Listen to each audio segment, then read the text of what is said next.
talantiem ir Aleksejs Nikolājevs un arī Raivis Nagls. Gan jau, ka jūs tie, kas seko cīņas sportām aktīvi līdzi, gan jau par šiem pušiem ir dzirdēt. Jā, satraumēt kāju. Sitiens ar pirkstiem, viņam atskait knockdown. Nu jā, diezgan ilgi sita pa maisu, es pieļauju, ka kā ir atdalzīt un rokas, man tā arī no malas tā likās.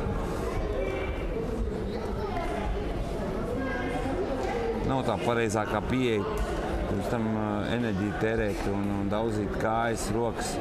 Tieši vajag svaigam iziet šo cīņu, varbūt nedaudz viegli pastrādāt pie ķepām ar treneri. Bet, nu, ja beigās viņš uzvarēs, tad jau teiksim tā, ka nebūs nepareiz taktika. Diezgan smagi tiks atricināts šobrīd Adrians Malafais.